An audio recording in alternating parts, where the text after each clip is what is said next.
estamos comenzando una segunda parte de nuestro ciclo de Cara a la Moneda.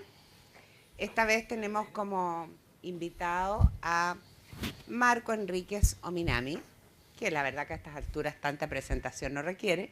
Es candidato, como se encarga de precisar, el candidato oficial a las presidenciales del próximo año, en representación del partido que él formó, el PRO, Partido Progresista, ¿no? Bueno, en favor del tiempo, empezamos. Bienvenido, Marcos, a nuestro diario y a este ciclo con los presidenciables. Bueno, empezamos y yo te quería partir preguntando que en la campaña anterior, el 2009, irrumpiste como la gran novedad. En ese momento también aparecías como la voz del desencanto con los partidos políticos, el desencanto con la política. Bueno, ahora el capital de la novedad no existe. Formaste un partido político y tienes en competencia también a otros candidatos postulando la representación de los sectores independientes y de aquellos que están desencantados con la política. Y lo que planteas es que soy el candidato del cambio, que también suena a un eslogan un poco usado anteriormente. Entonces, lo que quería plantearte de entrada es cuál es el gran sentido de esta nueva candidatura, de esta reincidencia, sin los factores que te llevaron a obtener un 20%. No, primero, buenas noches. Buenas gracias por la invitación al diario y a ustedes. Todas mis respuestas van a ser insuficientes sobre el tema de la novedad, pero se me ocurren varias, todas desesperantemente irritantes. Una, si yo no soy nuevo, Andrés Saldívar, entonces senador desde la época de la independencia. Porque la novedad se mide ¿cómo? Llevo 5 años en política, Andrés Saldívar ya 200 años. Me parece un poquito abusivo y tal la idea que soy parte ya del paisaje y llevo 300 años en política. Llevo 5 años a tiempo completo, por convicción, habiendo dejado una cierta vocación por el cine. Después, evidentemente, uno no puede volver a ser nuevo. Las primeras impresiones no se repiten 2 veces. Puedo ser original, no nuevo. Después se me ocurre otro refugio antes de pasar a la ofensiva. Yo no sé cuán nuevo era Sebastián Piñera en el 2009, no sé cuán nuevo era Ricardo Lagos en el 99, no sé cuán nuevo fue Lula en su reelección, no sé cuán nuevo fue Cristina Fernández en su reelección. No me compro la idea que el atributo principal del 2009 haya sido la novedad. Creo que fue mucho más el contenido. Y eso yo acepto que es un terreno de discusión. Lo segundo, yo sí reivindico el término del cambio. Creo que efectivamente es manío. Ahora sería equivocarse suponer que las elecciones no son sobre ese terreno. La dificultad de Obama para su reelección tiene que ir con eso, la dificultad de reencarnar el cambio. Francia acaba de elegir un presidente de la República Socialista y ya se lo quieren fumar. Ya quieren que vuelva a Sarkozy 3 meses después de que el cambio triunfó. Creo que el cambio sigue siendo el gran desafío de las democracias. Creo que en Chile particularmente. Creo que hemos asistido a una expectativa frustrada de parte de Sebastián Piñera, el presidente, quien llegó como cambio y hoy día ha decepcionado a parte de su propio electorado si uno toma en serio las encuestas. Podemos discutir si son válidas o no. Por tanto, sí reivindico construir una fuerza de cambio. Podremos discutir en carpetas sectoriales, pero un titular muy rápido. Yo me sitúo en ruptura con un conjunto de esfuerzos que se hicieron, pero también como un heredero. Yo no me pierdo en eso. No soy un rupturista de todo. Creo que un conjunto de consensos chilenos, criollos. Yo soy también parte, no arquitecto, pero soy heredero. Pienso la autonomía del Banco Central, pienso el consenso por el control de la inflación, por el superávit fiscal, por un conjunto de consensos programáticos que no han sido puestos en duda siquiera por los 3 diputados comunistas. Conozco 3 diputados comunistas, después de 20 años habían rezado para entrar al Parlamento, entraron y no les conozco un proyecto de ley que ponga en duda al menos esa parte de la economía. Después tenemos discusiones sectoriales probablemente donde se encarna mejor la ruptura. Marco, buenas tardes.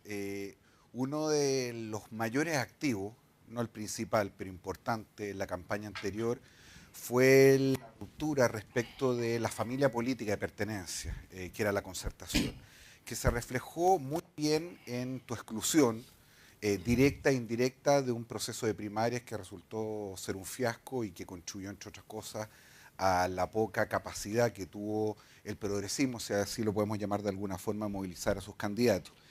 Y hiciste respecto de eso un punto de campaña muy significativo, casi transformándote, si me permites, en una suerte de niño símbolo del deterioro de la clase política concertacionista. Y sin embargo, hoy día, cuando estamos a puerta, entiendo este jueves, de promulgar un proyecto de ley de primaria, que va a ser, entre otras cosas, organizadas por el servicio electoral, financiadas por el Estado, parece ser ya no tan prioritario, no tan importante para ti participar en este proceso. La primera pregunta es: ¿qué cambió respecto a hace 4 años tu voluntad en el entendido de movilizar un grupo de ciudadanos para que previamente definieran quiénes son los candidatos que van a estar en la papeleta? Y segundo, corrígeme si me equivoco, te sobreinterpreto, he leído 2 entrevistas en las cuales tú reafirmas tu vocación de ir a primera vuelta, sin embargo ha sido algo ambiguo o elegantemente confuso para sugerir que sería posible que en segunda vuelta electoral tú negociaras o te incorporaras a lo que es probablemente el más posible pacto gobierno que haya en 1 año y medio más. Jorge, yo creo en las primarias. Quiero primarias. Tenemos un problema, eso sí. Yo he puesto 3 condiciones y las hemos puesto el Partido Progresista con sus líderes fundacionales. Una es un programa. Tengo la tentación de provocar, pero debo moderarme para mostrar que he madurado, que es el desafío, sospecho, de muchísima gente ver un personaje distinto, pero debo decir que en algunas cosas no quiero madurar. Y debo ser franco, yo no quiero ir a primaria con el cura Boone, no tengo nada que ver con él, quiero un programa. Y con la concertación nos ha costado un mundo ponernos de acuerdo en qué es un programa común. No es cierto que la concertación hoy día tenga un programa común. Basta simplemente citar el diario de hoy respecto a la declaración de Ignacio Walker respecto al Partido Comunista. Basta simplemente ver cómo votan. Basta ver las diferencias, a mi juicio, sobre temas estructurales fundantes de una coalición. Por tanto, sí a primaria, pero con 3 condiciones. Programa, ya se me respondió que no. Ya me respondieron los asesores de Bachelet o los autodesignados que dicen el programa es la persona. Yo he teorizado sobre eso, la idea que la biografía es más que la ideología hoy día en política. Que hoy día las biografías de un candidato genera más adhesión que el programa de gobierno.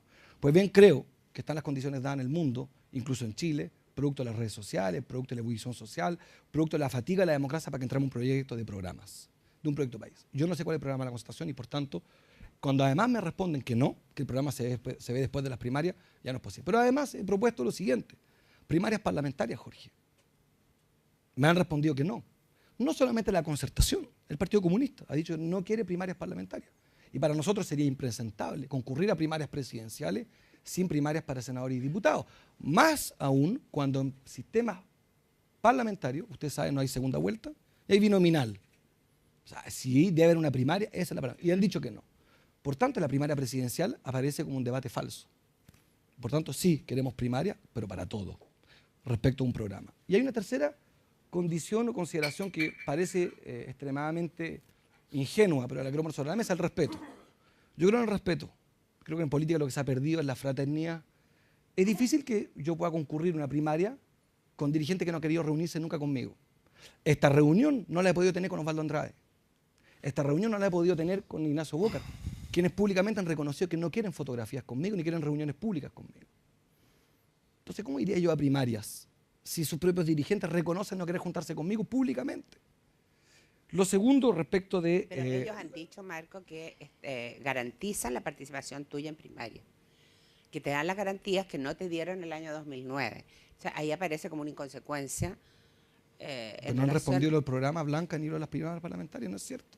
Estaba afirmando algo insuficiente. No han respondido las 2 condiciones adicionales que fueron siempre las mismas, pero quiero recoger el guante respecto a la comparación. Perdón, las primarias no son también para debatir para debatir también el programa, para que los que participan debatan un programa. Bueno, con esa lógica, ¿por qué no ir con Goldman a debatir una primaria? No, con Goldman no tenemos elementos fundantes de inicio, que son no solamente biográficos, son programáticos. Pero agrego algo. Jorge hace una comparación que suena coherente, pero tiene vicios.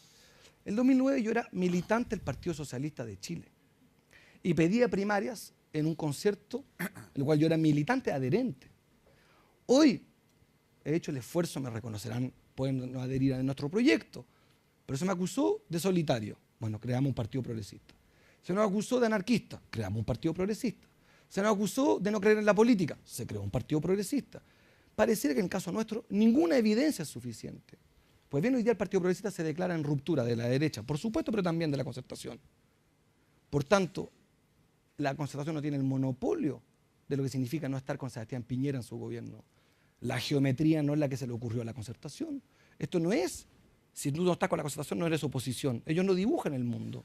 Marco. Ellos son distintos al gobierno, nosotros también, pero yo no me reconozco en la Y Concertación. respecto a lo segundo, Marco, respecto de esta ambigüedad o esta ruptura menos categórica de cara a una segunda vuelta electoral. Pasaré a segunda vuelta, es lo único que te puedo responder. Por respeto a mí mismo, sería un suicidio, algo improductivo en un subterráneo con una luz de discoteca, con 3 periodistas, reconocer que en realidad soy candidato para negociar. Sería loco nomás. Soy candidato a presidente de la República. He hecho un recorrido, lo que se llama periodísticamente una travesía por el desierto. He profundizado mis propuestas. He llegado más lejos en el alcance de mis reflexiones. Me he hecho autocrítica, que podemos discutir. He hecho un esfuerzo gigantesco por darle más densidad a mi proyecto. Soy candidato a presidente de la República. No soy precandidato. Soy candidato y marco el punto. Yo feliz de debatir con los candidatos presidenciales. Pues no me inviten a una orgía, invítenme a un debate. Yo propongo un debate programático con quienes concuerden con algunos principios fundamentales. Nueva Constitución. Repensar las reglas de la democracia, las reglas de convivencia. Cosa que las leyes no resuelven, lo resuelve la Constitución. Propongo además discutir sobre la educación pública a partir de un principio. Yo creo en las universidades públicas, estatales, laicas, republicanas, gratuitas. Sobre eso es difícil concurrir una primaria con quien cree en el lucro.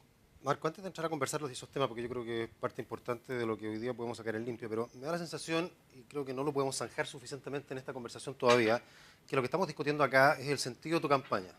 Un sentido que hace 4 años era clarísimo. Todavía una política que estaba bastante a mal traer y tú con un discurso renovado particularmente respecto a la concertación. Sin embargo, hoy día, tomando en cuenta lo que Blanca decía, bueno, ya el cambio parece no ser exactamente lo mismo hoy día de lo que se necesitaba antes y no sé hasta dónde el Marco Enríquez Ominami de hoy es distinto del de antes. Entonces te lo quiero plantear con la siguiente pregunta. ¿En qué sentido tú ves que Chile es hoy distinto del Chile de hace 4 años y en qué sentido Marco Enríquez Ominami es hoy distinto del candidato que conocimos hace 4 años? Primero, desconstruir la pregunta en un punto. Usted me está evaluando en el mes de 18 de noviembre del 2012. Faltan 12 meses, Juan Carlos. Usted hace una amalgama con la campaña presidencial del 2009. Deje que esto tenga su clímax. Todavía no sé ni siquiera siendo mi contrincante. Usted me reconoce un atributo de éxito del 2009, claro, porque fui candidato respecto a 3 figuras que ya no están en el mapa presidencial. Sebastián Piñera, que por razones constitucionales no puede repostularse. Eduardo Frei, yo fui el cambio respecto de Eduardo Frei Ruiz Tagle. Recordemos que la elección presidencial es un nombre y un apellido en una papeleta. Y respecto a Jorge Arrate, del Partido Comunista. Yo todavía buscaré encarnar mejor mi propuesta de cambio cuando sepa quiénes son mis contrincantes. Es muy distinta, créame, una primera vuelta con la expresidenta sin la expresidenta. Salvo que usted pueda afirmar hoy día que ella es candidata, yo no lo puedo afirmarlo, no lo sé. Yo estoy aquí sin pauta, sin condiciones, y ya está en Nueva York. Yo estoy aquí, vengo ahora del terreno y ya está en Nueva York. Por tanto, cuidado con la afirmación de que se desdibuja el escenario, sino a partir del escenario. Sobre lo segundo, ¿qué ha cambiado? ¿Está trabajando sobre la base de que ella es candidata en la primaria o no? No lo sé. Yo estudié filosofía, soy cineasta y no soy psicólogo. Tengo otros talentos, menos de terapeuta. No tengo idea en qué ando. Pero más allá de cuál es el escenario, ¿no es cierto?, competitivo respecto a los candidatos, hay un Chile. Exacto, voy. Son 2 preguntas que me parecen ahí? muy interesantes que las recojo. Usted me pregunta qué cambió. Yo le quiero decir rápidamente en caricatura y pido perdón porque siempre uno es insuficiente cuando hay poco tiempo. Yo creo que las instituciones están en una crisis de confianza mucho más aguda que el 2009. Las instituciones morales, pienso en las iglesias católicas evangélicas. El sistema financiero. Tenemos de por medio el caso de una multitienda, que es una crisis de confianza superlativa. El sistema educativo superior. Basta recordar lo que está pasando hoy, la formalización de rectores por acusaciones, si no me equivoco, de cohecho. Algo impensable en el 2009. Recordemos cuando se estaba discutiendo en la legislatura anterior la ley de acreditación universitaria. Como remedio al drama de la desregulación. Esa legislación hoy día es la que está puesta en duda, con una velocidad poco pensada, ¿no? Está en duda la legislación de la acreditación universitaria. Creo que las instituciones democráticas están en una crisis aguda. Basta poner la elección municipal, con todos los matices, y una crisis de confianza mucho más aguda. Y no siquiera me refugio en el millón de estudiantes que marcharon, no me refugio ni siquiera en la crisis de Hidroaicén, lo que supuso la judicialización como nunca antes de los proyectos energéticos, ni siquiera me dedico simplemente a las 4 instituciones que hicieron de Chile un país admirado en el mundo, lo que se llama la transición pactada. Bueno, la caída de la Iglesia Católica no es inocua, no es inocua. Yo creo que la elección presidencial se va a dar en un terreno distinto, con actores distintos. ¿Qué ha cambiado en lo personal? Yo cometí el error alguna vez, y lo voy a seguir cometiendo, sospecho, de caer en la tentación de afirmar que hoy, en el 2013, yo estaba más maduro. Que es un pésimo término, es una trampa mortal en la que no debo caer. Yo espero aparecer frente a ustedes más denso, más preparado, más, en francés se dice habité, más habitado por la aspiración presidencial de conducir un país. Tengo que construir esos activos. He decidido hacer unas rupturas múltiples con la derecha, con la concertación. Nos ha costado entendernos con el Partido Comunista por razones de distinta índole. Entonces debo decir que ha cambiado, estoy más confiado, más preparado y más acompañado. Ahora, si la crisis es de confianza, ¿no es cierto? Y eso es lo que cambia fundamentalmente en el escenario en 4 años, ¿de qué manera Marco Enríquez Ominami provee esa confianza? Porque Marco Enríquez Ominami hasta ahora, ¿no es cierto? Más allá de que efectivamente hay un partido formado que antes no existía, pero todavía muy menor, sin caras visibles, Marco Enríquez Ominami hoy es un llanero solitario. Con usted tuvimos esa discusión en el 2009 y usted dijo exactamente lo mismo. Veo que usted pertenece al público legítimo, al que debo conquistar, que es inconsolable. Porque no hay una sola evidencia que usted reconozca. Usted ya afirma al pasar, con un broche elegante, un partido menor, un partido invisible, un llanero solitario. Es una premisa que no puedo compartir. Sería insultar a Patricia Morales, podría darle un nombre, un listado de economistas, abogados, y tendría que yo entonces competir por su confianza desde la lógica de la prueba del examen. Esto no es un examen, es una entrevista y le expreso con respeto que usted se equivoca. Emitió un juicio de valor injusto hacia un partido que apenas legalizaron el 60% de Chile, obtuvo 10 alcaldes y casi el 5% de los votos. Quiero simplemente subrayar que otros partidos que llevan unas cuantas décadas tienen apenas 6 alcaldes, que competimos en doble ruptura. Nosotros no fuimos beneficiados, queridos periodistas y abogados, por la concertación. Nosotros competimos en doble ruptura. En Arica ganamos compitiendo contra la derecha y contra un socialista. En Calama contra la derecha y contra la DC. En Tocopilla podría seguir contándole que estas 10 municipalidades fueron ganadas con un proyecto. Está por verse cuánto vamos a cumplir la expectativa. Marco, tomando un poco lo que dice Juan Carlos de lo que ha cambiado en estos 4 años, en estos 3 años y algo, también da la impresión que ha cambiado tu propuesta y tu discurso, que de alguna manera se ve más tendiente hacia la izquierda. De hecho, al pasar, tú dijiste, primero le estás dando mucha prioridad a la educación gratuita. Segundo, dijiste al pasar, yo no voy a estar jamás con quienes están con el lucro. En tu programa del 2009, tú planteas claramente, yo no estoy en contra del lucro en la educación. Entonces también hay, ¿qué has recogido de lo que ha ocurrido en estos años con los movimientos sociales? Que también como que da la impresión que con el discurso que tú tenías antes los ibas a poder representar, pero tampoco aparece como que te hayas erigido en el líder de ese descontento social. Pero vamos a lo concreto, a lo que te digo de educación y después en otras áreas lo mismo. Tus propuestas son distintas a las más liberales que tuviste entonces. No comparto la apreciación. Siempre hay un hecho más que apreciación, hay un hecho concreto. En tu programa el 2009 dice, no estoy en contra del lucro en la educación. Y aquí, al pasar, dijiste, jamás estaré con quienes están con el lucro en la educación. Yo la educación pública, gratuita, estatal, republicana, en las universidades estatales gratuitas, fue mi discurso el 2009. No tengo problema, y lo repito, en la coexistencia de la educación privada y la educación pública. Mi diferencia, y esto es una discusión que podríamos tener respecto a lo que hay que hacer en Chile, donde yo sostengo que el tema no son los presupuestos, son las reglas. Yo creo en la educación secundaria, a propósito, yo creo en la gratuidad. Pero ya que tenemos un sistema difícil de desarmar, que tiene que ver con la particular subvencionados, yo sostengo que más allá del tema del lucro hay que prohibir la selección de alumnos, que es un tema que me parece a mí que atenta directo a la república. Fíjese, es una manera distinta de abordarlo de otra manera. Por tanto, en eso sigue siendo exactamente la misma convicción. Yo creo que el problema de Chile, entre otras cosas, vamos a discutirlo, entre los malos sueldos, el sistema financiero que presta caro, por decirlo en caricatura, y a su vez pocos derechos garantizados, además de muchos deberes. Planteo el de la educación superior gratuita. Eso no ha cambiado un milímetro, Blanca. Agrego sobre lo segundo, usted me afirma también al pasar de que yo ya no creo en el mercado. No, le vuelvo a repetir con la mayor, la mejor dicción. Yo no he dicho que no creas en No, el dice mercado. que en otras áreas yo sigo creyendo que el brazo es el Estado y el mercado es la herramienta, que es mi ruptura con una izquierda tradicional conservadora, que hace campaña con promesas y gobierna con explicaciones. Yo les vuelvo a afirmar, yo sí creo en la economía mixta y no tengo problema. Discutiremos los dos dónde yo creo que el Estado debe ser más grande. Yo pienso en el transporte público, en la previsión, en la vivienda, en la salud y en la educación al menos. ¿Y dónde va chico, Marco? Porque en la campaña anterior Las también telecomunicaciones. te planteaste la privatización de parte de ENAP, la privatización de un porcentaje de Codelco. No, en AMI no. Pero ENAP, no. Solo no sé dónde salió eso, eso me lo hice yo la propuesta, así que le pido en eso que me reconozca Bueno. la autoría. Paul No, Fontaine no era el jefe económico de tu Sí, pues. campaña, planteó claramente el 10% de ENAP y el 5% de Codelco. no, lo de NAPES no, eso no fue autorizado, soy yo el candidato, se lo repito. Fui el candidato, soy el candidato.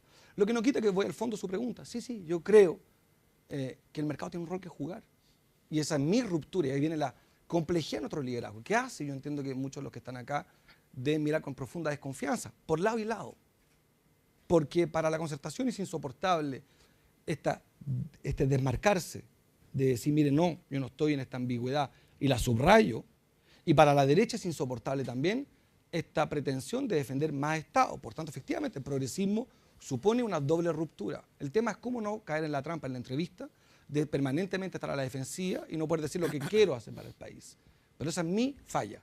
Y es porque también debo decir, no le pidan a un movimiento que tiene apenas meses de legalización, que se instale con toda facilidad frente a un duopolio, protegido por un sistema electoral que a mi juicio es insuficiente, el binominal. Marco, vamos a las propuestas y partamos por la arquitectura general. Yo creo que no cabe la menor duda, y en eso parece haber un consenso importante en el país, de que nuestras instituciones y el sistema político no va para más, que se requieren hacer muchas reformas, más allá que no soy muy amigo de los símiles entre la política y el mercado, pero básicamente que provengan a la competencia, que redunde eso en mayor calidad. Sin embargo, tú has insistido públicamente, y hoy día sí lo vuelves a hacer, en la Asamblea Constituyente. Y tú estudiaste filosofía, cine, y no hay que ser abogado para saber que no hay ningún cambio constitucional que hayamos hecho en Chile que no haya terminado a lazo. Lo que quiero poner sobre la mesa, y me gustaría que ojalá fuera lo más preciso en esto, ¿cómo es posible, con algún grado de eficacia y eficiencia, más allá de generar una expectativa que después no se va a poder solventar, cómo es posible llevar adelante una discusión de reforma constitucional sin poner en riesgo el propio acuerdo constitucional que uno quiere modificar, teniendo en consideración los quórums que hay, las mayorías políticas? ¿Cómo se lleva a cabo la discusión y finalmente el proceso de modificación de una constitución desde tu perspectiva? Voy a, para responder al tiro de la pregunta, poder contextualizarla, para que no me acusen de no responderla. Yo creo en la democracia plebiscitaria, creo que lo que es bueno para los municipios es bueno para Chile, y creo que la primera fisura que hay que hacer en este sistema fatigado es un referéndum aprobado por el Parlamento. Esa autonomía la tiene el Ejecutivo. Puede presentar con máxima urgencia, cosa que yo haré en caso de ser presidente, validar a nivel constitucional para que sea convocado con barreras de entrada por una única vez en el periodo, por el Parlamento, con quórum simple, mayoría simple, por el presidente de la República o por un conjunto de firmas que habría que calcular cuál es el mínimo, la barrera de entrada. Plebiscito convocado por la ciudadanía o por el presidente o por el Parlamento. Yo creo que el plebiscito es un camino. Déjeme hacer una frase demagógica. La democracia se recuperó vía plebiscito. No veo por qué. Pasar a una segunda generación democrática no se puede hacer por la vía de un plebiscito. Discutiremos cuál es la controversia que hay que plebiscitar. La energía, la educación pública, los tributos. Subrayo al pasar que Suecia en materia nuclear, que Italia, que Uruguay en materia de derechos humanos, que Ohio en materia de marihuana, que un conjunto de países han usado la democracia plebiscitaria para zanjar controversias. Una buena democracia plebiscitaria hace más próspero al país. Ahora voy al contexto rápido. Yo sostengo que la democracia representativa está en crisis, que la democracia electiva ya no es efectiva. Tengo más de un ejemplo para eso, para demostrar que hay una enorme fatiga en el mundo. Me sirve Grecia, me sirve Italia, me sirve finalmente Chile, para demostrar que hay una crisis democrática. La democracia hoy día es permeable a los sistemas financieros. Baste recordar quién nombró al presidente, al primer ministro griego, al primer ministro de Italia. Creo que tengo un problema con la democracia. La representativa, que es la delegación, usted que es mucho más experto que yo, de la soberanía por intermediarios, a mi juicio es insuficiente. ¿Qué propongo rápidamente? Dos dimensiones. Una es pasar a una democracia participativa y directa. Plebiscito, referéndum revocatorio, por una única vez en el mandato, la mitad del mandato, con barreras de entrada. Por si acaso lo digo porque para que no parezca un menú sin reflexión. Iniciativa popular de ley, que creo que es mucho más simbólica que sustantiva, que los chilenos puedan presentar leyes. En fin, un conjunto de medidas que hacen, a mi juicio, la prosperidad. Una democracia más sana hace Chile más próspero. Lo segundo, que es una discusión ya más concreta, todavía. Yo creo que tenemos un sistema colonial y monárquico. Creo que tenemos un presidencialismo enfermo. El presidente Piñera me tocó en ENADE, junto creo que muchos de ustedes, discutir sobre su reforma tributaria. Él es economista de Harvard, yo soy un licenciado en filosofía de mediocre nivel. Debatimos nuestras reformas ambos. Quiero que escuché un menú, me acuerdo, perfecto, proyectado en PowerPoint, espectacular. No estoy de acuerdo, pero obviamente mucho más preparado que el que habla. Era sus reformas. Me acuerdo que mi réplica, que está grabada, fue una sola. Fue decirle en ese minuto, perdón que lo renombre como tal, porque es presidente de la República, Sebastián Piñera. Usted se equivoca, porque usted está en un sistema parlamentario suma cero, de empate total. Por tanto, son expresiones de deseos. ¿Qué ha ocurrido? Exactamente eso. Estamos en un problema democrático, estamos en el suma cero, que fue lo que Pinochet ideó. Un parlamento que suma cero, por todos los mecanismos que hemos hablado. Propongo, por tanto, crear la figura de primer ministro con confianza parlamentaria. Que las relaciones internacionales y la seguridad queden en manos del monarca, el jefe de Estado, y que el primer ministro los temas ejecutivos. Dos, avanzar hacia un federalismo atenuado. Vale decir, federalismo atenuado significa intendente electo por sufragio universal y directo, con cores, con autonomías presupuestarias en turismo y en educación. Tercero, cambiar la ley electoral, binominar por un sistema proporcional competitivo, que puedo exponer, un sistema donde los chilenos extranjeros puedan votar. Se queda aburrido, Juan Carlos, pero debo hacer la propuesta porque nos critican por no ser sustancioso. Y cuarto, una ley de partido con financiamiento público, que creo que es una controversia pendiente en el mundo, no en Chile. Por último, modernizar el Estado, que tiene que ver con la DIPRES, con un conjunto de músculos que el Estado ya no tiene. Todas esas reformas hacen a ver sustantivo mi programa, poner por delante el problema de la democracia. Creo que aquí, sé que aquí hay empresarios, que los grandes productores industriales de este país, los grandes creadores de riqueza, ven con horror lo que ha pasado, como finalmente un sistema democrático no zanja la controversia. ¿De quién es tarea resolver los problemas de la sociedad? ¿De los empresarios? No, de la política.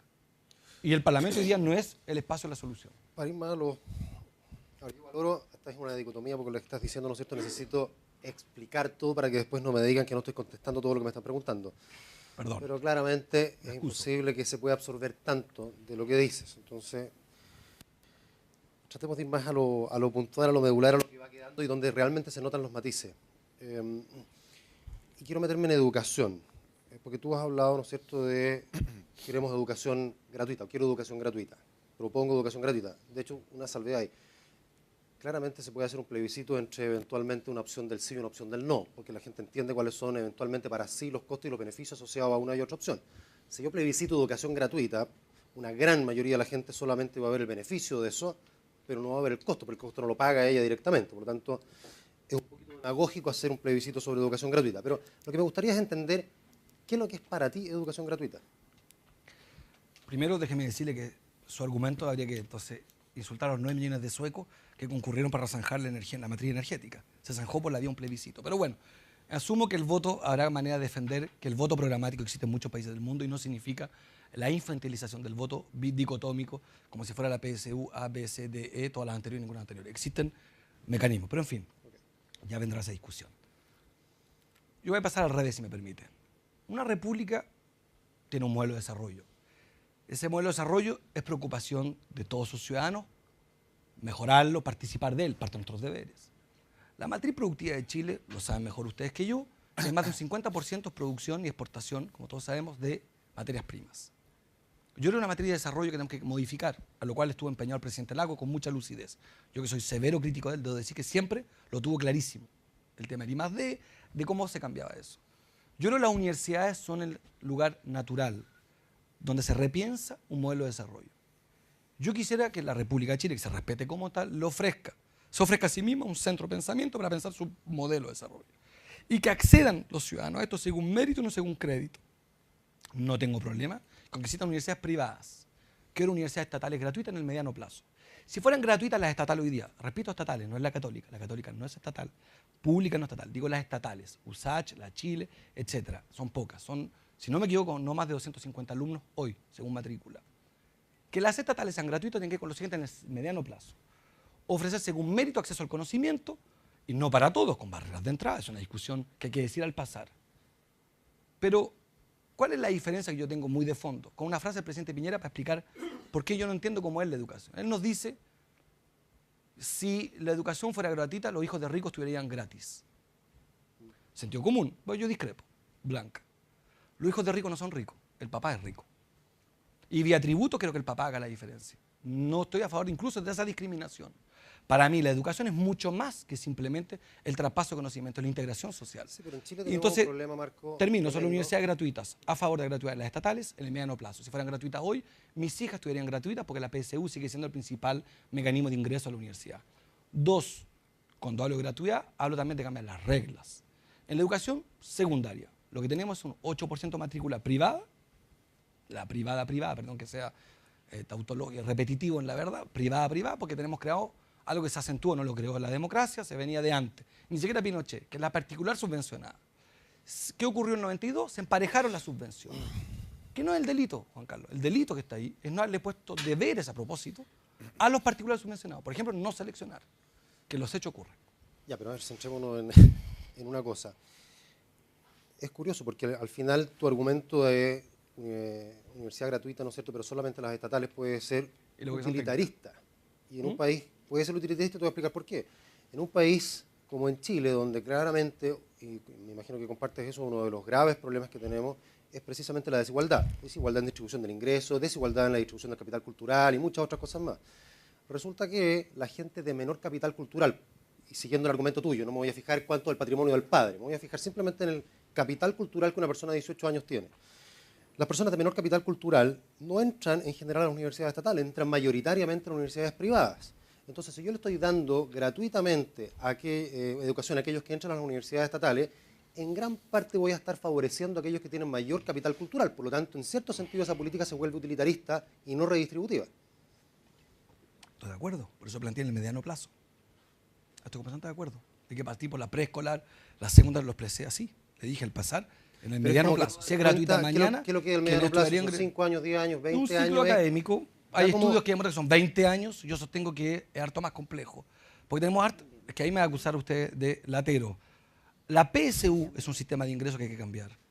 La educación preescolar no tiene cobertura completa, como usted sabe, en un conjunto de ¿Te áreas. puedo La interrumpir escolar, esto una la cosa? segunda, bueno, entonces, ¿sabe? Para Una poder cosa, expresarle no, esto, está bien. me tiene que dar un minuto. porque Pero si no, en una cosa, Marco. usted quiere respuestas dicotómicas, no se las puedo dar. No, te lo voy a poner de otra manera. Porque hasta el momento lo que llevamos es una cantidad de reformas que es bien notable desde el punto de vista político. Básicamente es cambiar el sistema político entero. El sistema educacional es básicamente cambiar el sistema educacional por completo.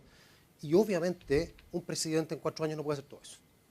O sea, lo estamos viendo respecto al presidente Piñera, que ha tratado de hacer muchísimas cosas y se ha enfrentado, ¿no es cierto?, con una cantidad enorme de resistencia. Entonces pongamos una cuota de realismo político. También los deseos, las aspiraciones. Pero un presidente tiene que saber dónde poner los acentos. Y un presidente realmente no puede llevar adelante más de 3 reformas importantes. ¿Dónde se pone el acento? ¿Qué es lo que es realmente aquello que Marco Enríquez Minami podría dejar como un legado, pero en solo 4 años? Yo tengo aspiraciones distintas a las suyas. Aspiro a conducir un país. Hoy día soy candidato. Mi deber es empujar los límites, no quedarme corto. Ya veremos, con la mayoría que podamos construir en este año, qué de todo esto que estoy planteando adquiere densidad. Tal como Blanca recordaba, el 2009 hice, créame, cientos de propuestas. ¿Qué quedó al final? 5 propuestas. Quedó la reforma tributaria, quedó el rechazo de Hidroaicén, quedó la educación pública, quedó el matrimonio igualitario, quedó los derechos civiles. Y la Asamblea Constituyente. No quedaron todas mis propuestas. Bueno. No quedaron todas mis propuestas. Es evidente, usted me está Lo que no queda entrevistando. claro, Marco, un es año que antes sí. le hago un menú De hecho, de el mis debate ayuda a la convicciones. densidad y no quieres el debate, entonces como... ¿Cómo no quiero el debate? ¿En Con qué otros sentido? candidatos presidenciales, yo estoy de acuerdo, Blanca lo dijo, los programas también se van armando a través del debate con otros, ¿Pero qué debate me está dando usted? debate con otros candidatos, ¿Qué candidato con conoce usted? precandidatos, si quieres Ah, ponerlo de esa manera. No, efectivamente, yo no voy a entrar con precandidatos mientras no sean candidatos. Me parece que es el derecho básico de la democracia Pero de ser es que no riguroso. hay una contradicción, tú mismo hablaste de que había consensos básicos y la manera de ir generando esos consensos básicos puede ser justamente debatiendo, buscando ideas que están en común.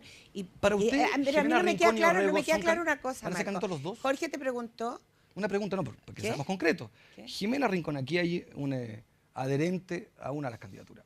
¿Jimena Rincón y Orrego van a ser candidatos los dos? Yo sospecho que no. me permitirá usted no tener que yo participar en un proceso que es interno de la Mesa Cristiana. Ellos tienen sus debates. Es más, acabo de leer que tienen sistema primaria, no sé cuál es la figura, en enero. Si usted me está interpelando que debata con Jimena Rincón o con Orrego o con los dos. Yo pido simplemente el rigor que se me aplica a mí mismo. Y me parece estupendo porque usted exactamente hace 3 años le parecía a usted que era un electrón suelto. Hoy soy parte de un partido que ha decidido un trazado colectivo de ruta. Que usted no conozca a los líderes del partido, me disculpará, no hace eso una verdad. Los líderes del Partido Progresista hemos acordado un cronograma. Hemos dicho que habiendo un candidato presidencial queremos un programa común, son elementos básicos. Habrá que discutir, Jorge, y esta es una interpelación directa a Jorge, porque tengo enorme interés en construir con gente como Jorge y con mucha gente más, y ojalá con usted también, es un mínimo umbral. ¿Cuál es ese mínimo umbral? Es un titular, una sociedad más justa, es el rechazo de Hidroaicén, es la educación pública gratuita estatal. ¿Cuál es el nivel de ese umbral común? Usted me va a decir de vuelta, bueno, eso se ve siempre, es confuso. No, no es cierto. La concertación tenía un umbral común que era la democracia. Eso ya no es suficiente, es lo que están padeciendo hoy día. Hoy día están padeciendo justamente que no tienen un techo común programático. Cuando lo tengan, tendrán ahí un candidato y yo veré si ese candidato o candidata es con quien debo debatir. Por último, se me invita a debate. ¿Con quién? ¿Con los voceros de Bachelet? ¿Con quién? Cuando Bachelet esté en Chile, no tengo problema, cuando sea ungida candidata, diga con quién, cómo y para qué. Pero no tengo Andrés problema. Velasco se ha quejado concretamente de que tú no quieres debatir con él, que anuncia que va a participar en los debates y no debates con él. Falta la verdad. Hay algo en la candidatura de Andrés Velasco que también está ahora queriendo interpretar a los sectores independientes, a los descontentos de la concertación. ¿Por qué no debates con él? Primero, Porque es precandidato, es razón suficiente que él se diga precandidato. Primero falta la verdad, no es cierto lo que él afirma ni lo que usted repite, no es cierto, Blanca. Segundo, yo creo que él tiene que estar en la primaria de Goldman y Alamán, si no, no estamos de acuerdo. Expresé públicamente mi ruptura con él cuando era diputado, Blanca. No estoy de acuerdo con él y con otros. París y Velasco deberían entrar a la primaria de Alamán y Goldman, los eché de menos en esa primaria.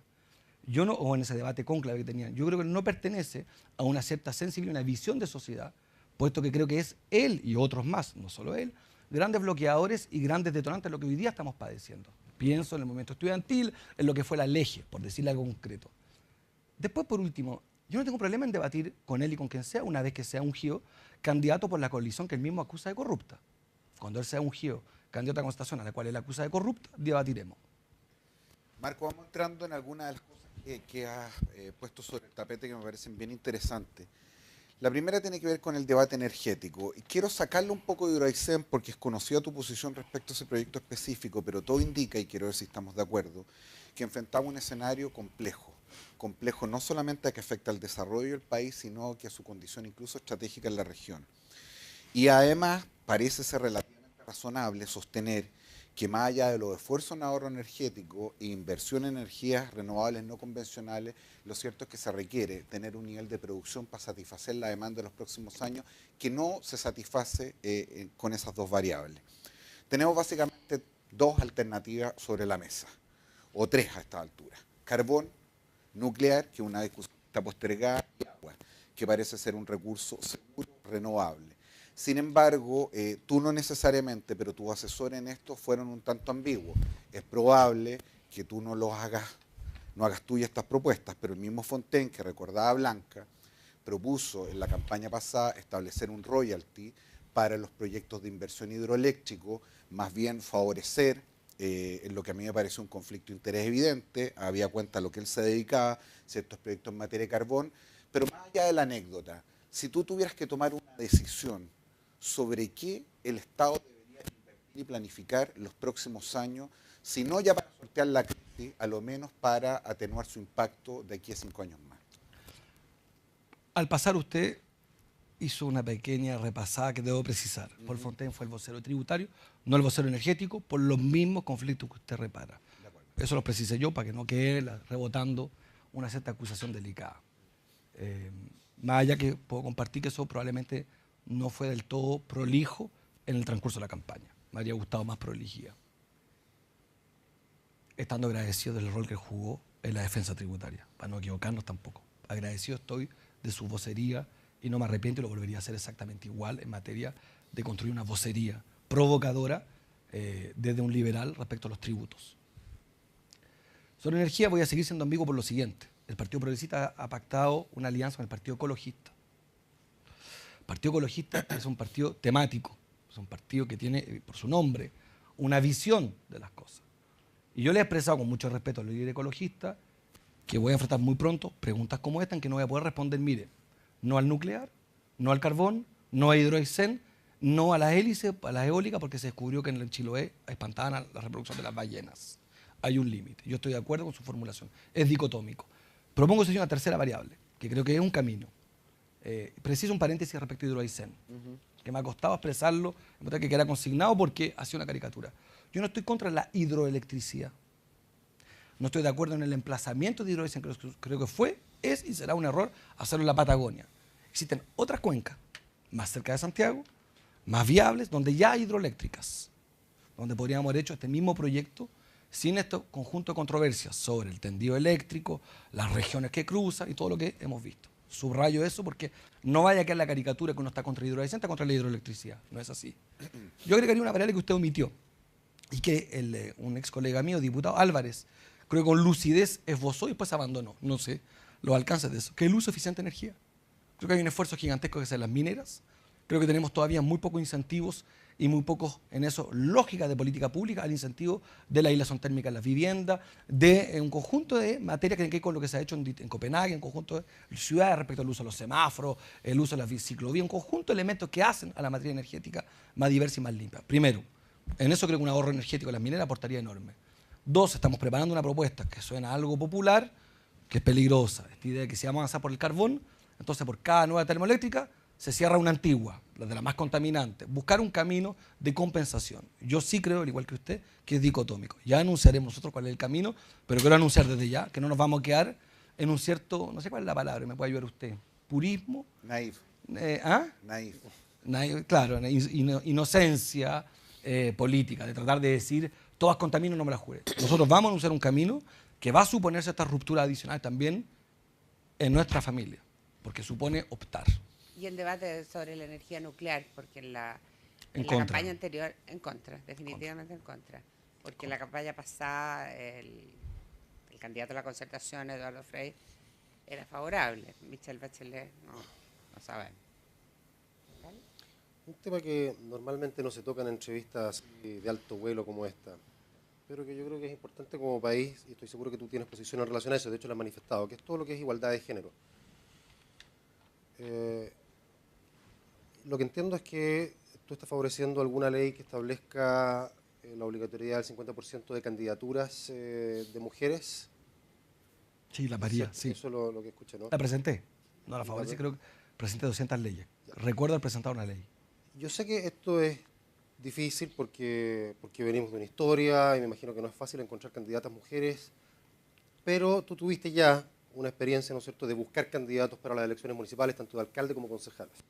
Hasta donde yo he visto las cifras, la verdad que distan bastante de acercarse al 50%. Es decir, lo que yo alcancé a ver, ¿no es cierto?, en la información pública que existe, es que alcalde presentó el PRO 3 mujeres y 41 hombres, y en materia de concejales 92 mujeres y 305 hombres. No quiero decir que haya una contradicción acá, te estoy repitiendo, No, puede que sea difícil, pero ¿cómo se convive con un discurso que puede ser muy interesante, pero tan fuerte como eso, que era 50% por ley, y en la práctica se está tan lejos de eso? Primero, no es 50% por ley así nomás, Juan Carlos.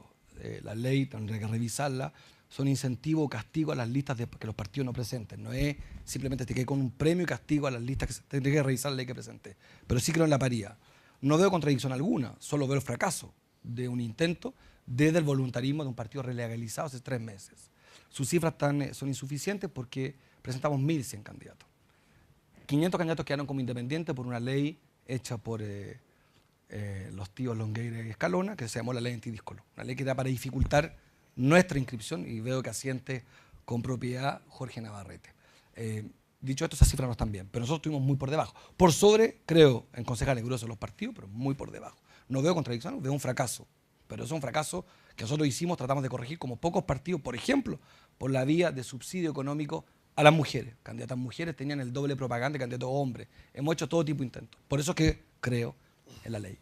Por eso mismo. Ahí tiene un ejemplo usted empírico de un partido que se puso como meta, como manifiesto, con incentivo económico, que se lo planteó como discurso. Participamos de todo el tipo de capacitaciones de género, hicimos todos los intentos y fracasamos. Creo que hay que obligar a los partidos.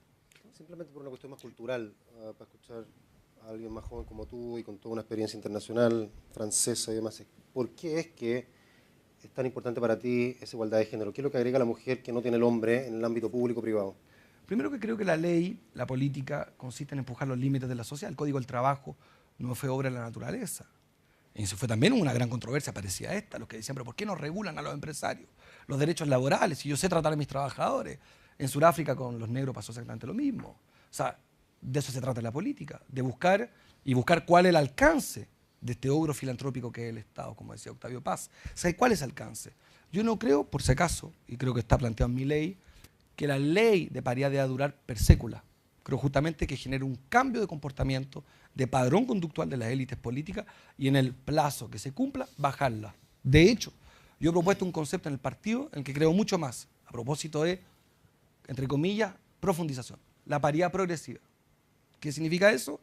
Es elección tras elección aumentar la paridad. Eso es lo que tenemos como partido, como estatutos propios, que es una lata de tema, pero tiene que ver con lo que yo haría desde la política pública. Es distinto a la paridad, que es la ley que presenté en el 50. ¿Cómo? La pregunta viene Es por qué, paridad progresiva. Por ejemplo, en el primer periodo electoral el 10% mujeres, en la segunda elección el 20%, el 30%, que sea progresiva. Creo que la expresidenta fracasó eso. ¿Qué aportan las mujeres? Eso es lo que tengo que interpretar yo, ¿no? Eso es lo que creo haber dicho, pero está bien. No el cómo se llega a eso, sino antes incluso. ¿Por qué ¿Qué aportan las importante? mujeres? Por eso dije que era alguna cosa cultural.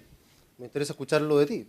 ¿Qué aportan las mujeres? Es su pregunta. Sí, diferenciador Mucho. del hombre. Yo tengo una respuesta muy clara para eso. Pero creo que eso normalmente no se conversa el cómo Eso lo hacemos, es... pero falta una premisa previa. Yo creo ¿Por que qué las es tan mujeres importante? son una fuerza creativa, una fuerza productiva que tiene reglas distintas a los hombres. Por de pronto, lagunas previsionales requieren reglas distintas, claro. Creo que en un conjunto de áreas te podría mostrar con mucha facilidad que las mujeres gozan de reglas distintas a las nuestras. Marco, de los temas que parece que se van a instalar definitivamente en esta campaña, son todos los que tienen relación con lo que tú llamas que algunos llaman los temas valóricos, que ahora el aborto terapéutico, el aborto, el matrimonio homosexual, que el debate que hay también en la derecha, el acuerdo de vida en pareja, etcétera. Cuando tú eres diputado planteaste, presentaste proyectos para el aborto terapéutico y incluso desde el Partido Socialista no te hicieron callar o no dieron trámite al proyecto de ley porque la sociedad y porque Chile no estaba maduro para eso. ¿Por qué crees tú que ahora estos temas están tan en el debate? ¿La sociedad ha cambiado en ese sentido, a tu juicio? Los candidatos, da la impresión que algunos candidatos como que quieren ir cada uno más adelante con esto porque con eso van a ganar más votos. ¿Cómo ves ese fenómeno de la discusión de estos temas? Y ahí tú vas a marcar que claramente eres el candidato posiblemente más liberal en estos temas. Y va a ser un punto de divergencia con algunos otros, los candidatos a la concertación y también de la derecha. También hemos profundizado a propósito de nuestras posiciones para ir al hueso. Yo creo en el matrimonio igualitario y en la adopción, que es una propuesta que no estaba el 2009. Creo en el derecho a decidir de la mujer hasta las 12 semanas. Estoy abierto a la discusión, son 2 o 3 discusiones legislativas que atiendo. Hemos llegado incluso O sea, el más aborto, allá. eso, ¿no? El derecho a decidir El de derecho la a mujer decidir. un poquito... Mire, mi principal error el 2009 fue ese. Fue cuando Iván Valenzuela en Canal 13 me pregunta, usted presentó la ley y entonces usted está a favor del aborto. Y yo, ingenuo, caigo en el pantano de responder, no, yo nunca he estado a favor del aborto. Yo estoy a favor me empiezo a enredar para sacarme ese estigma de la palabra aborto. Pues bien, la respuesta que di es verdad y le quiero dar a usted, es el derecho a decidir. Me parece más que suficiente y expresiva de eso. No significa estar a favor de fomentar una política de subsidio al aborto, del derecho a decidir de la mujer, del derecho a decidir de la mujer. De despenalizarlo, entonces. Despenalizarlo y el derecho a decidir de la mujer. Marco, se acaba de aprobar hace algunos meses atrás una reforma, ajuste tributario, según a quien le pregunten, donde tú te sumaste un conjunto de voces que manifestó que este esfuerzo era absolutamente insuficiente. Y cada vez que te hemos escuchado, muchas de tus propuestas obviamente están ligadas a la mayor capacidad del Estado para recaudar dinero. Mal podría ser de otra forma, de hecho. Quiero preguntarte en específico respecto de 3 cosas que han estado rondando el debate y si es que hay alguna idea, más allá de que esté expresado o no por escrito, respecto de lo que viene por delante. La primera tiene que ver con la discusión que se instaló si terminar o no con la distinción entre utilidades de vengada y retirada y por lo tanto terminar con el FUT, que fue una propuesta que se puso en algún momento en el debate público. La segunda respecto a la posibilidad de ser progresivo, así como del impuesto a segunda categoría a las personas, también impuesto a primera categoría a las empresas y por lo tanto dar mayor facilidad a las pequeñas empresas y cobrar en forma más sustanciosa respecto de las más grandes. Y ¿cuál es tu opinión respecto de rebajar el impuesto a segunda categoría a las personas? Porque hubo una propuesta sobre la mesa vinculada a la excepción a algunos gastos de educación, probablemente mal planteada, pero que terminó, como suele suceder en estas cosas, en un debate más de trincheras, de mucho panfleto, pero sobre estas 3 cosas específicas, si es que tienes ya alguna idea o propuesta concreta. Sí, la estamos trabajando entre paréntesis con estudiantes de la FECH, que tienen una posición muy interesante sobre el FUT y compañía. 2 cosas previas de fijación de posición. Yo no estoy de acuerdo con el ajuste tributario promovido por el presidente Piñera, porque si en algo estoy de acuerdo con los empresarios es que tú no puedes cambiar las reglas todos los días. Y ya que producto del terremoto, no producto de una convicción, el presidente Piñera se contradijo respecto de su ortodoxia, que era la idea de que un punto de crecimiento era mi reforma tributaria. Recordemos, en ese debate estábamos en el 2009, e hizo una reforma tributaria producto de un terremoto, no de una convicción. Y que por la presión de los estudiantes, o como no quiero hacer caricatura, o de su propia evolución como presidente, hizo un segundo ajuste tributario. Yo creo que lo jodido de esto es que obliga a replantear un tercer intento de reforma tributaria para el presidente futuro, sea quien sea, salvo Golboni Alamán, Velasco y Parisi, yo creo que vamos a entrar en una reforma tributaria. Salga electo Bachelet, etcétera. Estoy siendo generoso con Bachelet porque no sé lo que piensa, pero sospecho, leyendo sus bases, que va a haber reforma tributaria. Y en eso yo le encuentro razón a los empresarios. Cuando su gremio te dice, mire, córtenla, porque no se puede todos los días cambiar las reglas. Eso a mi juicio sí afecta la inversión, nuestra credibilidad, que no es fácil de construir. Lo segundo, mi definición sobre reforma tributaria es distinta a la aproximación convencional que hay. Mi tema, Jorge, para responder al tiro sus 3 puntos, no solamente recaudar más, que es un poco el razonamiento primitivo, legítimo, es decir, pero ustedes piden reforma tributaria cuando nos digan para qué lo quieren. Suena sensato. Falta tanto, quiero recaudar tanto. Por cierto que hay que responder a esa pregunta. Pero también creo que un elemento que corrige la desigualdad es la manera en que tú recaudas. Y creo que la reforma tributaria corrige la injusticia. Y si me permite una referencia histórica, los tributos han hecho a la chilenidad, nuestra independencia, la historia de este continente tiene que ver con los tributos. Por tanto, cuando hablo de impuestos, no solamente recaudar más, y ahí van no solamente sus 3 puntos. Nosotros proponemos unificar impuestos a las personas y a las empresas por tramos. Proponemos eliminar progresivamente el FUT.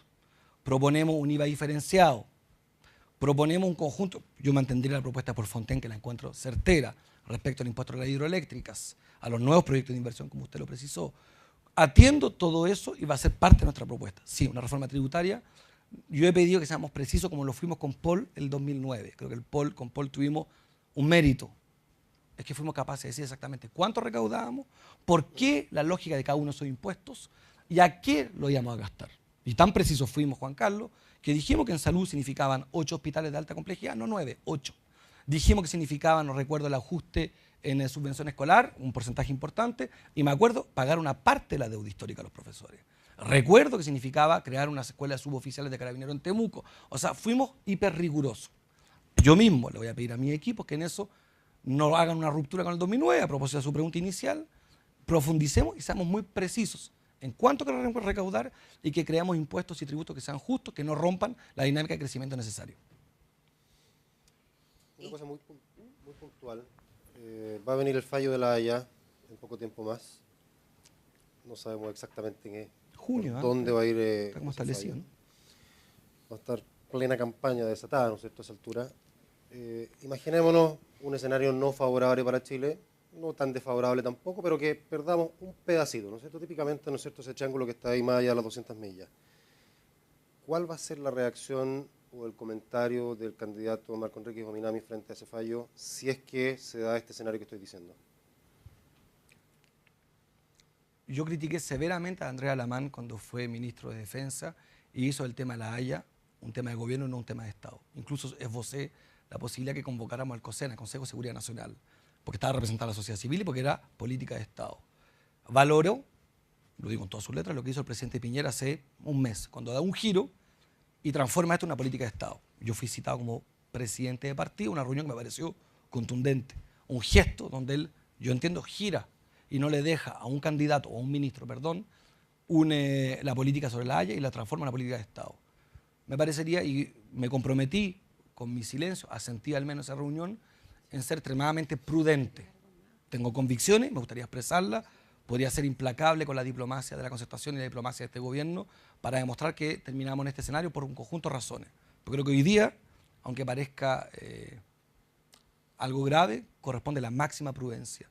Y yo, por mi silencio en esa reunión, porque no expresé un punto distinto a lo que nos pidió el presidente de la República, pidió máxima coordinación, máxima prudencia. Vienen días complejos para Chile. El orden de los alegatos es complejo para nosotros. Parte Perú 2 días, un día, entre comillas, de feriado en La Haya, y después responde Chile. Vienen días complejísimos. Yo le tengo mucho más miedo que al populismo, si quiero, para provocarlo un poco, le tengo mucho más miedo al nacionalismo. Y creo que a los pueblos que sufren de nacionalismo lo pasan muy mal. Y veo mucho nacionalismo en Bolivia, mucho nacionalismo en Perú y aquí también.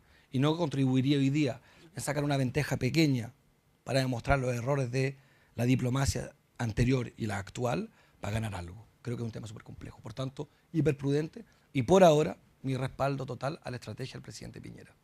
Marco, a propósito de los temas internacionales, simplemente una pregunta. Fuiste uno de los primeros en plantearlo, generó algo de escándalo, particularmente en la élite política, y era tu posición respecto a la salida al mar de Bolivia y particularmente a la generosidad que Chile debía atender a raíz de la situación regional y buscar un acuerdo que generara un intercambio mutuo que fuera significativo para ambas partes. En este contexto, en el que tú mismo acabas de describir, donde le tienes más miedo a los nacionalismos que a los populismos, nacionalismo boliviano, como acabas de decir, ¿mantienes firme esa propuesta o cree que es el momento de postergarla de acuerdo a las circunstancias? Bueno, he hecho el paréntesis para no contradecirme porque quiero ser prudente.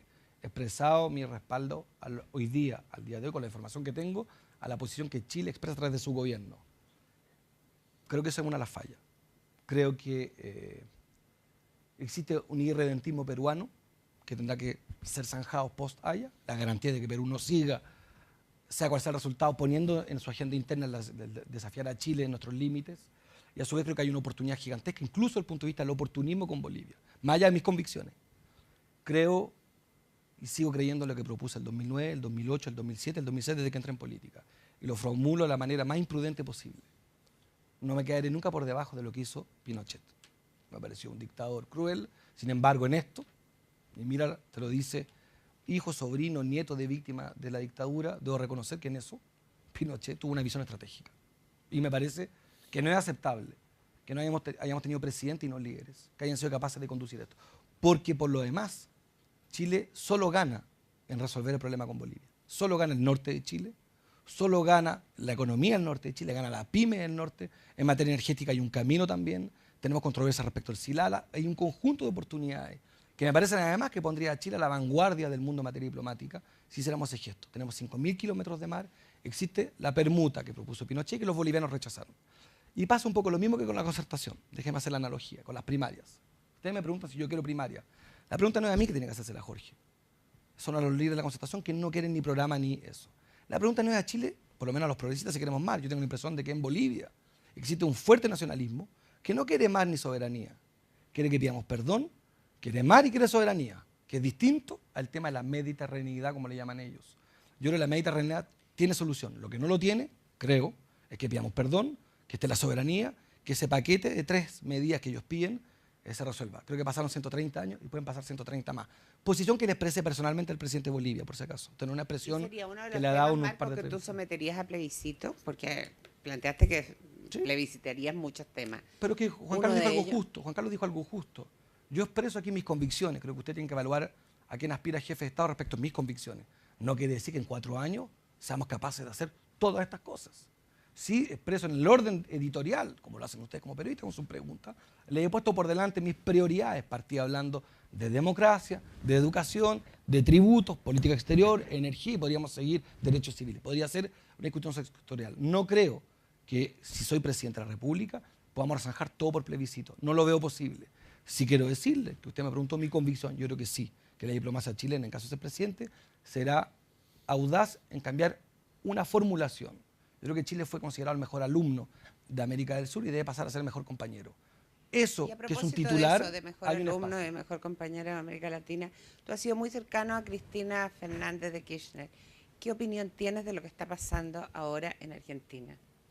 Mire, yo en el 99 trabajé por la campaña de Lagos, no para que ganara Lagos, sino para que perdiera Lavín. No me gustaba Joaquín Lavín. Fui diputado socialista con la presidenta Bachelet y nunca me definí bacheletista. Malamente me definí kirchnerista. Para zanjar inmediatamente lo que está en su pregunta. Dije cercano, Sí, cercano pero lo digo, a ella. No he el dicho modelo que de los eres Kirchner, kirchnerista. lo que es bueno para Argentina no es bueno para Chile, lo que es bueno para Venezuela no es bueno para Chile.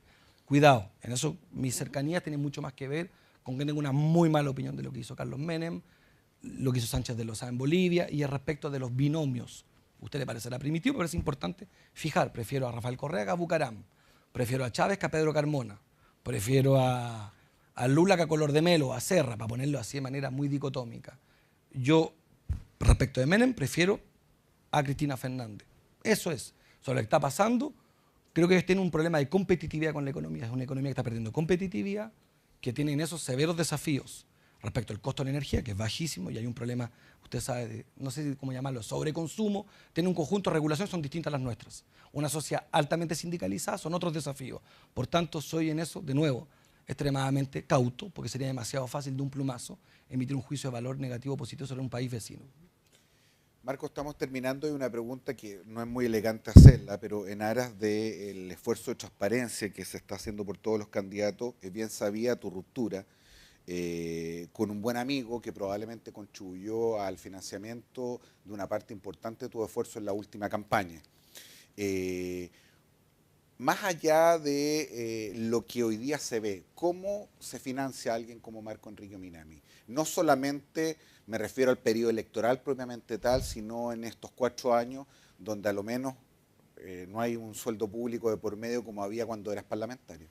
Bueno, hay un problema, hoy no nos financiamos, por de pronto hemos quedado desfinanciados después de la municipal y usted en pocas semanas más va a ver nuestra rendición ante el CERVEL, que supone creo 280 millones de pesos, no recuerdo la cifra. Ahí está la explicación. A diferencia de los demás precandidatos, yo decidí enfrentar la municipal, con lo cual nos montamos sobre un soporte legal de financiación que tiene que ir con la elección municipal. Y nuestro problema hoy día, a diferencia del candidato al Transantiago, es que no tenemos los recursos para poner aviso a página completa en los diarios El Mercurio y La Tercera. No tenemos financiamiento. ¿El candidato, perdón? Del Transantiago.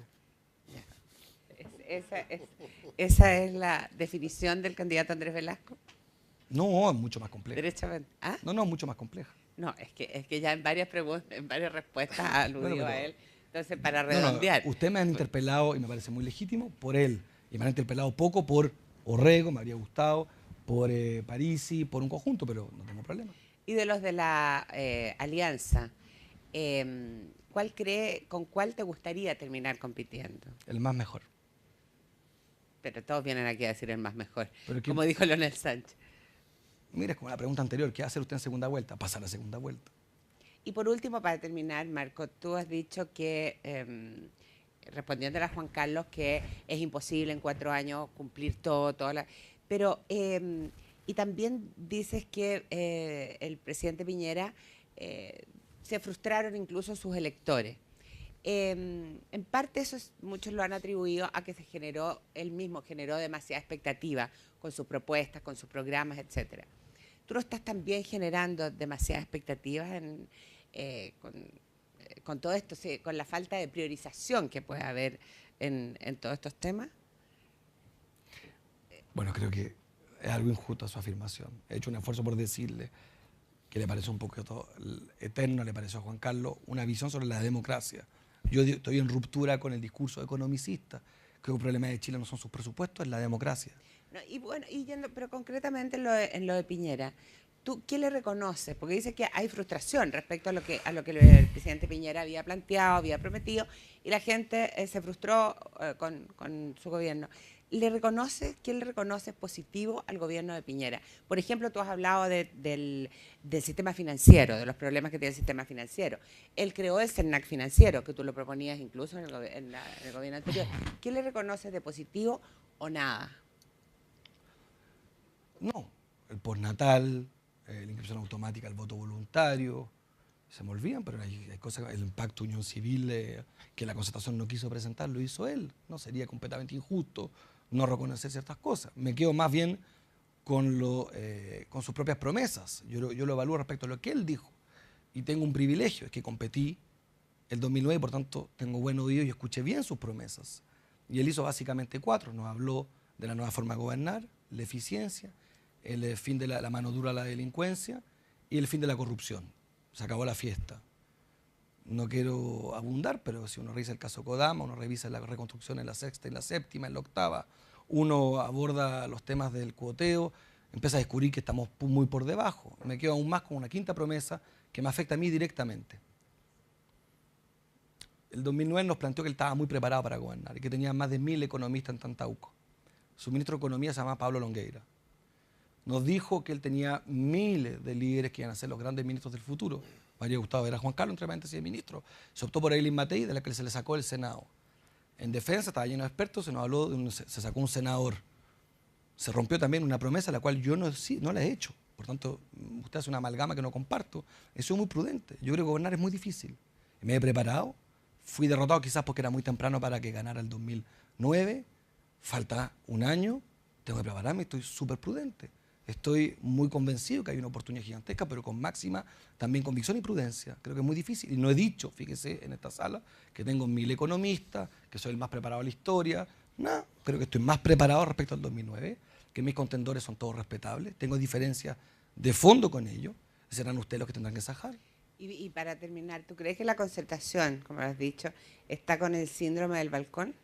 Sí, creo que la Concertación tiene, bueno, lo dije, no sé si usted lo leyó, pero dije exactamente eso. Yo siento que el hecho que Adimark decía no medir más encuestas, el hecho que las encuestas se hayan equivocado en México con Peña Nieto, en Francia con Hollande, dando empate entre Capriles y Chávez, en la tercera y el Mercurio con Opina y no recuerdo cuál otra empresa, expresa, valga la redundancia, un movimiento mucho más complejo. Creo que van a haber más de una sorpresa. Creo que cuando en una elección, corrígeme Jorge, 8 millones o 7 millones no votan y participan apenas 4 millones, vale la pena ser prudente. Yo veo exceso de exitismo, creo que falta el proyecto, falta el proceso electoral, faltan 12 meses.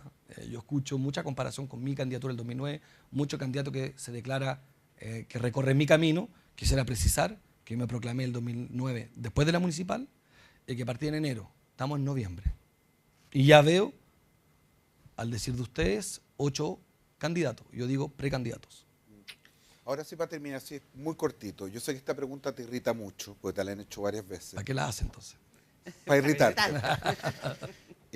Hablas de los 1000 economistas de Piñera, en fin. ¿Quién es tu circuito más cercano? Es decir, si Marco Enrique Minami ganara la presidencia de la República, ¿quiénes son las 5 personas que sí o sí llegarían contigo al Palacio de la Moneda?